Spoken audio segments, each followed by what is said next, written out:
گاؤں کے 70 سالہ بابا نے پوچھا رات کیسی گزری تو علی نے کہا کہ کافی عرصے بعد اسے سکون کی نیند آئی۔ بابا نے سر ہلاتے ہوئے کہا کہ جب انسان کا ہلکا ہو جائے تو نیند خود ہی میٹھی ہو جاتی ہے، اور بابا نے لسی پی کر دوبارہ میری رات تک۔ السلام علیکم دوستو۔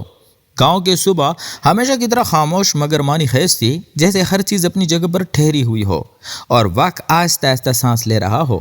کچے راستوں پر ہلکی سی نمی تھی اور دور کھیتوں میں ہوا فصلوں کو ایسے ہلا رہی تھی جیسے کوئی پرانا راگ بج رہا ہو۔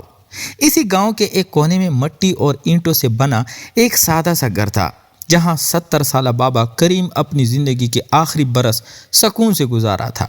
اس کے چہرے پر جھریاں ضرور تھیں، مگر ان میں ایک عجیب سی روشنی تھی، جیسے ہر لکیر ایک کہانی سناتی ہو۔ وہ صبح سویرے جاگ کر اپنے سیان میں چرپائی پر بیٹھ جاتا اور خاموشی سے آسمان کو دیکھتا رہتا۔ اس کی عادت تھی کہ وہ دن کی شروعات کسی شور سے نہیں بلکہ سوچ سے کرتا تھا۔ اسی دن بھی ویسے ہی بیٹھا تھا کہ گاؤں کے راستے پر ایک اجنبی سایہ نمودار ہوا۔ یہ 20 سالہ علی تھا، جو برسوں بعد شہر سے واپس اپنے گاؤں آیا تھا۔ اس کے کپڑے صاف اور انداز شہری تھا، مگر چہرے پر ایک بے چینی واضح تھی، جیسے وہ کچھ ڈھونڈ رہا ہو مگر خود نہیں جانتا کہ کیا۔ وہ آہستہ آہستہ چلتا ہوا بابا کریم کے دروازے تک آیا اور ایک لمحے کو رکا، پھر دھیرے سے سلام کیا۔ بابا نے سر اٹھایا، اس کی نظریں علی پر ٹھہری اور چند لمحوں کے لیے جیسے وقت رک گیا۔ پھر اس نے مسکرا کر اسے پاس بلایا۔ علی قریب آ کر بیٹھ گیا اور دونوں کے درمیان ایک خاموشی پھیل گئی، مگر یہ خاموشی اجنبی نہیں تھی، بلکہ ایک ایسی فضا پیدا کر رہی تھی جس میں باتیں بغیر کہے بھی سمجھی جا سکتی تھی۔ کچھ دیر بعد بابا نے آہستہ سے پوچھا کہ شہر کیسا لگا؟ علی نے ایک لمبی سانس لی اور کہا کہ شہر بڑا ہے، روشن ہے، ہر وقت حرکت میں ہے، مگر دل وہاں کہیں کھو سا جاتا ہے۔ بابا نے ہلکا سا سر ہلایا، جیسے وہ یہ سب پہلے ہی سن چکا ہو۔ اس نے کہا کہ بیٹا، شہر انسان کو 2 چیزیں دیتا ہے، ایک رفتار اور ایک تنہائی، اور اگر انسان ان دونوں کو سنبھال نہ پائے تو وہ خود سے دور ہو جاتا ہے۔ علی نے حیرت سے بابا کی طرف دیکھا، جیسے کسی نے اس کے دل کی بات کہہ دی ہو۔ اس نے اعتراف کیا کہ وہ واقعی خود کو کھو چکا تھا، نہ اسے اپنی محنت کا مقصد سمجھ آ رہا تھا اور نہ ہی اس کی زندگی کا رخ واضح تھا۔ بابا نے مسکرا کر کہا کہ ہر انسان کو ایک نہ ایک وقت ایسا آتا ہے جب اسے روک کر خود کو دیکھنا پڑتا ہے۔ تم خوش نصیب ہو کہ تم نے یہ لمحہ جلدی پا لیا۔ اس کے بعد بابا نے اپنی جوانی کے دنوں کا ذکر چھیڑا۔ اس نے بتایا کہ وہ بھی کبھی علی کی طرح بے چین تھا۔ اس کے دل میں بھی دنیا دیکھنے کا شوق تھا اور کچھ بڑا کرنے کی خواہش تھی، مگر وقت نے اسے سکھایا کہ اصل طاقت انسان کے اندر ہوتی ہے، باہر کی دنیا صرف اسے آزمانے کا ذریعہ بنتی ہے۔ علی غور سے سنتا رہا، اس کے اندر جیسے کوئی بند دروازہ آہستہ آہستہ کھل رہا تھا۔ دن چڑھتا گیا اور سورج کی روشنی سیان میں پھیل گئی، مگر دونوں اپنی جگہ سے نہیں ہلے۔ باتیں کبھی رک جاتی اور کبھی دوبارہ شروع ہو جاتی، مگر ہر بات میں ایک گہرائی تھی جو علی کے دل پر اثر کر رہی تھی۔ بابا نے اسے بتایا کہ زندگی کو سمجھنے کے لیے صرف کتابیں کافی نہیں ہوتی، انسانوں کو پڑھنا بھی ضروری ہوتا ہے، اور سب سے بڑھ کر خود کو سمجھنا ضروری ہے۔ علی نے پہلی بار محسوس کیا کہ شاید وہ اب تک صرف دوڑتا رہا ہے، مگر کبھی رکا نہیں کہ دیکھ سکے وہ جا کہاں رہا ہے۔ شام ہونے لگی تو گاؤں کی فضا بدل گئی، ہوا میں ٹھنڈک آ گئی اور پرندے اپنے گھونسلوں کی طرف لوٹنے لگے۔ بابا کچھ دیر کے لیے خاموش ہو گیا اور پھر آہستہ سے اٹھ کر اندر گیا۔ جب وہ واپس آیا تو اس کے ہاتھ میں مٹی کے گھڑے سے بھرا ہوا لسی کا گلاس تھا۔ اس نے ایک گلاس علی کی طرف بڑھایا۔ علی نے اسے تھاما اور بابا کی طرف دیکھا۔ بابا نے مسکرا کر کہا، بیٹا، زندگی میں کچھ چیزیں بہت سادہ ہوتی ہیں، مگر ان کا اثر بہت گہرا ہوتا ہے۔ علی نے ایک گھونٹ لیا تو اسے ایک عجیب سی ٹھنڈک محسوس ہوئی، جو صرف جسم نہیں بلکہ دل تک جا رہی تھی۔ وہ دونوں خاموشی سے بیٹھے رہے، مگر اس خاموشی میں ایک نیا رشتہ جنم لے چکا تھا، ایک ایسا رشتہ جس میں استاد اور شاگرد، بزرگ اور نوجوان، اور تجربہ اور تلاش ایک ساتھ جڑے تھے۔ اس لمحے علی کو محسوس ہوا کہ شاید اس کی اصل سفر ابھی شروع ہوا ہے، اور بابا کریم کی آنکھوں میں یہ یقین تھا کہ یہ نوجوان اب اپنی راہ خود تلاش کر لے گا۔ اگلی صبح گاؤں کی فضا میں ایک تازگی تھی جو علی نے پہلے کبھی محسوس نہیں کی تھی، جیسے رات نے اس کے اندر کی بے چینی کو کسی حد تک دھو دیا ہو۔ وہ جلدی اٹھا اور سیدھا بابا کریم کے گھر کی طرف چل پڑا۔ اس کے قدموں میں اب وہ ہچکچاہٹ نہیں تھی، بلکہ ایک انجانی سی کشش تھی جو اسے وہاں کھینچ رہی تھی۔ جب وہ صحن میں داخل ہوا تو بابا کریم پہلی ہی چارپائی پر بیٹھے تھے اور لگتا تھا جیسے وہ اس کے آنے کا انتظار کر رہے ہوں۔ علی نے سلام کیا تو بابا نے مسکرا کر جواب دیا اور اشارے سے اسے اپنے پاس بٹھا لیا۔ آج دونوں کے درمیان کل جیسی خاموشی تھی، بلکہ ایک مانوسیت تھی، جیسے ایک دن ہی ایک نیا تعلق مضبوط ہو گیا ہو۔ بابا نے پوچھا کہ رات کیسی گزری، تو علی نے کہا کہ کافی عرصے بعد اسے سکون کی نیند آئی۔ بابا نے سر ہلاتے ہوئے کہا کہ جب انسان کا دل ہلکا ہو جائے تو نیند خود ہی میٹھی ہو جاتی ہے۔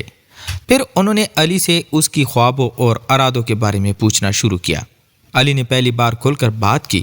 اس نے بتایا کہ وہ کچھ بڑا کرنا چاہتا ہے، مگر اسے راستہ سمجھ نہیں آ رہا۔ کبھی وہ شہر واپس جانے کا سوچتا ہے اور کبھی گاؤں میں رہ کر کچھ کرنے کو دل چاہتا ہے۔ بابا نے غور سے سنا اور پھر دھیرے سے کہا کہ راستے خود نہیں ملتے، انسان کو اپنے اندر جھانک کر فیصلہ کرنا پڑتا ہے کہ وہ اصل میں چاہتا کیا ہے۔ اگر نیت صاف ہو تو چھوٹا راستہ بھی بڑی منزل تک لے جاتا ہے۔ علی ان باتوں کو اپنے اندر جذب کرتا رہا۔ اس کے چہرے پر سنجیدگی تھی، مگر آنکھوں میں ایک نئی چمک بھی تھی، جیسے اسے پہلی بار کسی نے صحیح سوال پوچھنے کا طریقہ سکھایا ہو۔ دن کا کچھ حصہ وہ بابے کے ساتھ بیٹھ کر گزارتا رہا اور کچھ وقت کھیتوں میں گھومتا رہا۔ وہ ہر چیز کو اب مختلف نظر سے دیکھ رہا تھا، درخت، مٹی، لوگ، سب کچھ جیسے اسے کچھ سکھا رہے ہوں۔ دوپہر کے وقت وہ دوبارہ بابے کے پاس آ کر بیٹھ گیا۔ اس بار بابا نے اس سے کہا کہ زندگی صرف سوچنے کا نام نہیں، عمل بھی ضروری ہے۔ تم جو سیکھ رہے ہو اسے آزمانا بھی ہوگا۔ شام کے وقت جب سورج آہستہ آہستہ ڈھلنے لگا اور ہوا میں ہلکی سی ٹھنڈک گل گئی تو بابے اٹھے اور اندر جا کر مٹی کے گڑھے سے ٹھنڈی لسی نکالی۔ اس بار انہوں نے 2 بڑے گلاس بھرے اور ایک علی کی طرف بڑھا دیا۔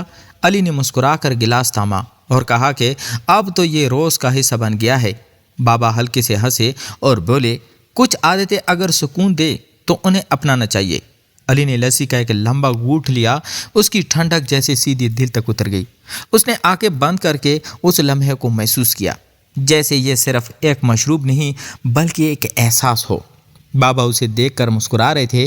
انہوں نے کہا کہ بیٹا، زندگی میں اصل سکون انہی سادہ لمحوں میں چھپا ہوتا ہے، نہ بڑی دولت میں، نہ بڑی شہرت میں۔ علی نے آہستہ سے سر ہلایا۔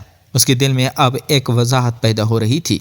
اسے لگ رہا تھا کہ وہ اپنی زندگی کے کسی اہم موڑ پر کھڑا ہے، جہاں سے وہ جو بھی راستہ چنے گا وہی اس کا مستقبل بنے گا۔ رات ہونے لگی اور آسمان پر ستارے چمکنے لگے۔ دونوں خاموش بیٹھے رہے، مگر اس خاموشی میں ایک گہری سمجھ شامل تھی، جیسے بابا کے تجربے اور علی کی تلاش نے ایک دوسرے کو مکمل کر دیا ہو۔ اس لمحے علی نے دل ہی دل میں فیصلہ کیا کہ وہ جلدی نہیں کرے گا بلکہ سمجھ کر قدم اٹھائے گا، اور بابا کریم نے اسے دیکھ کر یہ محسوس کیا کہ یہ نوجوان اب صرف سننے والا نہیں رہا بلکہ سمجھنے والا بن چکا ہے، اور یہی اس کی اصل کامیابی تھی۔ وقت کے ساتھ ساتھ علی کے اندر ایک واضح تبدیلی آتی گئی۔